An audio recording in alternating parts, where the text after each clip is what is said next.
We want to talk about pricing of epoxy floors again. So I know what happens. You see the nice pictures of these awesome floors that the guys are doing, and you want one. I get it, because my garage floor is on deck too. The only reason I haven't done mine is we've been kind of busy, and I don't want to take everything out of the garage right now. Excuse me. So the one issue we're getting is we'll get a lot of requests that'll say, hey, I have a 2-car garage, give me a price on an epoxy floor. That is really hard to answer. The floors, they vary so much. No two floors are alike. I mean, unless you're building a brand new home and maybe the whole development has the same size garage floor and it's all been poured by the same person and it's all been sitting there for the same amount of time. That's the only time we can kind of give you some kind of accurate idea. There are averages for epoxy floors, but they vary so much because of the preparation that's needed.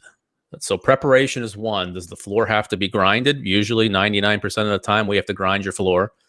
Even with new concrete, we want to grind the floor and prepare the floor. We've got away from acid etching for interior work just because it's dangerous. You don't want to be messing with acids. And they have other methods that you can do as well besides mechanically grinding, but we go with grinding. You don't want to shot blast too much because you have to make sure that your coating is thick enough to cover up all the scars that the shot blasting machine is going to make. So we grind. So do we have to remove a coating? Usually when I go to a residential estimate, there's failed epoxy on it because either they've tried to do it themselves and they've used a kit from Home Depot or Lowe's. And we've talked about these before. The kits from Home Depot and Lowe's are not as good as professional epoxy and the epoxy that a professional company is going to use. And the reason they're not as good is because they're not as thick. That's the main reason. They still come from the same company that we use sometimes. I think Rust-Oleum, I know Rust-Oleum makes a lot of them. And we use Rust-Oleum products, but we use professional grade epoxy products. So harder to use. They're quicker to cure and dry. It takes sometimes 2-3 people to do an epoxy floor because of the amount of time we have to put it down on the floor. So if you're going to do your garage floor, I mean, I understand budgets and everything, but the kits from Home Depot, typically I see they'll stick usually, but if you go on YouTube, you'll see a lot of issues with floors coming up. The issue is you have to redo them too soon because they're too thin. You wear through the coating. So that's it. Do you have to grind it? Is a coating coming off? How much patching has to be done? That's hard to answer while you're on the phone. Plus, we don't want to just start shooting pricing all over the place to people. We want to, again, we don't have to work for everybody and everybody doesn't have to work with us. We love to develop a relationship with people because, I see a lot of people when I go out in the grocery stores or out and about. And we want to be around good people too. We don't want to work for people who just, put a big dollar sign on our face and they just go from one company to the next company to the next company and look for the lowest price for an epoxy floor. That's a recipe for disaster. So when you do ask about pricing on an epoxy floor, it's pretty simple. I mean, we just need some pictures sent over, clear pictures of the full garage, some pictures of areas that are troubled, and what type of floor you're looking for. There's a bunch of different types of floor. This is a partial flaked epoxy floor. Again, we've been over this, but the epoxy flakes are just kind of peppered around the floor. Gives you some anti-skid properties. Nice cosmetic work. Easily cleanable, depending on what the top coat is. This is a fully flaked floor.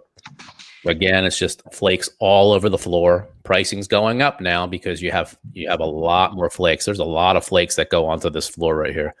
So remember, with epoxy, not inexpensive, and every extra step that you take. So you want an extra top coat, you want more flakes, you need more patching. It's all extra money.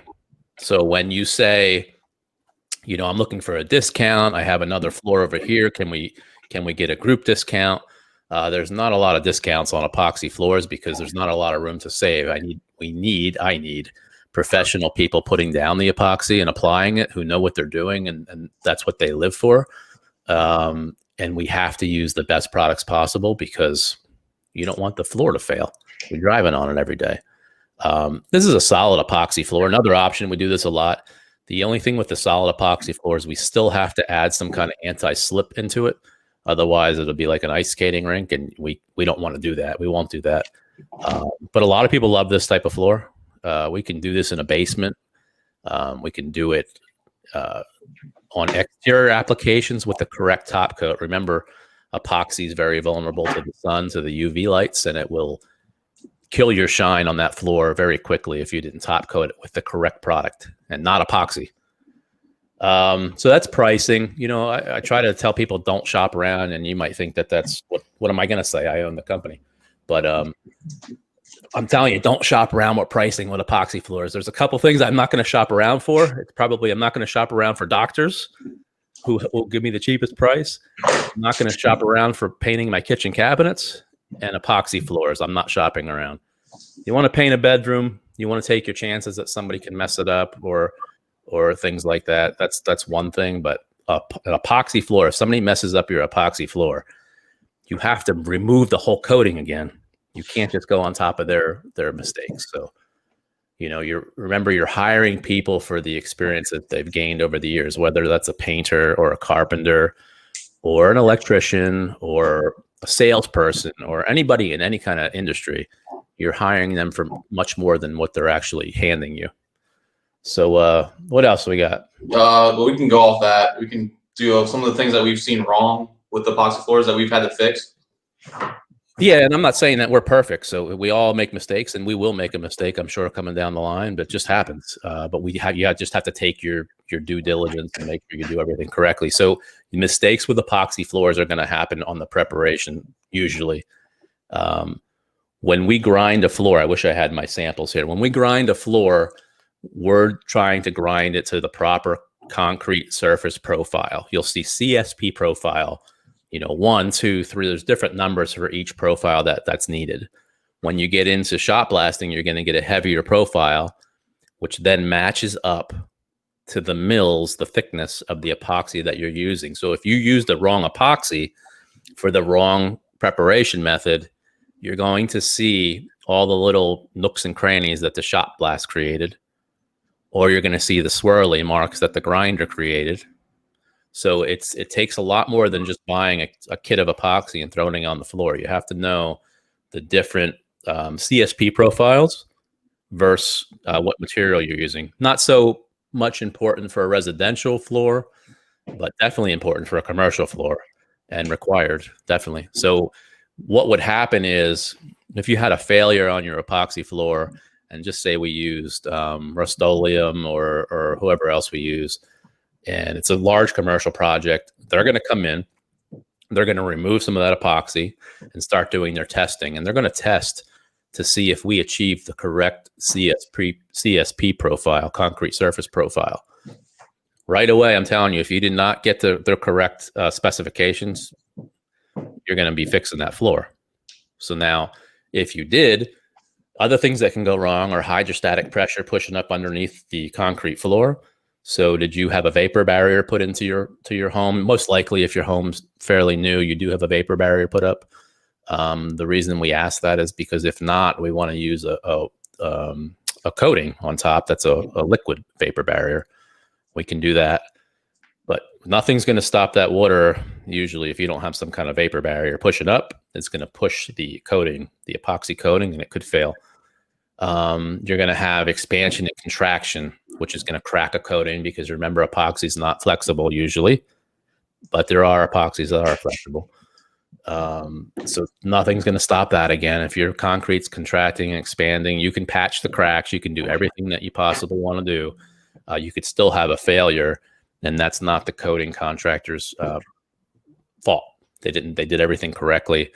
That could happen there. Wrong materials. You could have mixed the materials wrong. You could have mixed them too long. You could have applied them in the wrong temperatures and humidity. Typically that's only going to cause a problem when you're applying it with application. Things will, if you have 10 or 15 minutes to put your coatings down, it's gonna decrease it significantly. They're the main ones. Driving your car around all day and then pulling right into the garage on certain coatings is not a great idea. We're using a different top coat, so even though I still wouldn't recommend that, you should be okay. But that's top tire pickup. You're going to see where people pull in and out of their garage and the coatings go on right where the tires are. Other than that, I mean, you don't want to take a really heavy monkey wrench and drop it from up at your head to the floor. It's going to crack the floor. Nothing's going to hold that back. What else do you got? Do you have a picture of the floor we just did, the black one? Oh yeah, I want to show you guys this floor. This is so this was for a friend of mine, and we've been over the story about working for friends, but this was a different scenario. And Kyle took care of this whole floor. Sometimes working for friends is difficult. They expect a little more than the usual customer, but this was a good one. This is the epoxy floor. So we were so thrilled with this one because it was a different color. Typically, there's a lot of stock standard colors, and everybody picks them because they look so good. But this gentleman, you know, has a flair to him. I mean that in a good way. You know, I went to school with him. He still skateboards in the garage, so that's cool. But he wanted something unique. When you go into their house, their cabinets are black. I mean, everything looks pretty cool. And yeah, that's the whole floor there. So again, we grinded this whole floor, got up all the grease spots that were all over the floor. I think they did some patching. I can't remember. Marked everything off, put the epoxy down with the flakes. The epoxy is black, so that's the base coat. Then they put the flakes in, which I believe are white and gray. And then top coat it with a polyaspartic top coat. So it's going to last him a long time. Safe from the sun, so every time he opens up and closes his garage, the UV light's not going to be ruining the sheen. And I think it's one of the best floors that we have done in style. I mean, we've done a lot of different floors, but I think that floor looks amazing. Right? That's one of my favorite ones. But that's like I think it's one of the first ones we've done a black undercoat on. Usually it's just a gray generic, and then the flakes are gray. Well, I've done metallic floors that have black bases, and we'll get into a different video one day on how to do some metallic floors that'll blow you away. But there's so many different things you can do. You could go with a red floor with flakes on top of it. Anything you can think of, it can be done. Actually, I'm going to look at one, I believe, this week with a logo in the floor, so that'll be cool. So